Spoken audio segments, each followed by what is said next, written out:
Тэр авилгалтай тэмцэх багц хуулийн тухай асуудал байна. Энэ юун тухай хууль, ямар хуулиуд орж байгаа юм. Аудитор их найдаар тоологдох төлбөрийн дүн яриад байдаг. Төлсөн улсын төсөвт орсон өчүүхэн байдаг.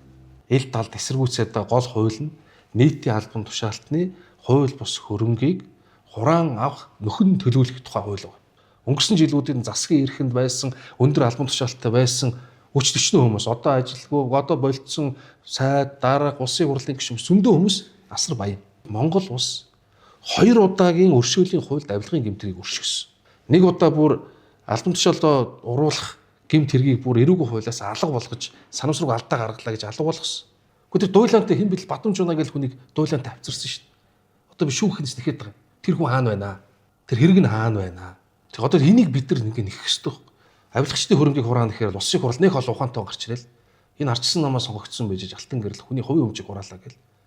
Тэр байтугай би хичж байгаа. Манай намын улс төрийн зөвлөл нэртэй хэдэн нөхдүүд хуралдаад энэ хуулийг болиулъя гэж ярьсан байл шин. Энэ Монгол улсын үндсэн хуулийг баталцж ийсэн. Авилгыг алга болгоё гэж ийсэн. Хураа дэвшүүлж ийсэн ардчсан нам өнөөдөр хууль хөрөнгө хураа ихээр яаж эсэргүүцэх үү гэж сууж байгаа. Өнөөдөр Монгол улс хангалттай жирийн иргэдэг шийтгэж чадчих байгаа байхгүй. Одоо Монголын ард түмэн тунд хамаатан садан таньдаг хүнээс шоронд ороогүй нэг ч хүн байхгүй. Тэгсэн мөртлөө авилгачдаас хэн шоронд орсон гэхээр шоронд орсон баг байхгүй. Тэндээсээ л эхлэе гэдэг байгаа миний санаа.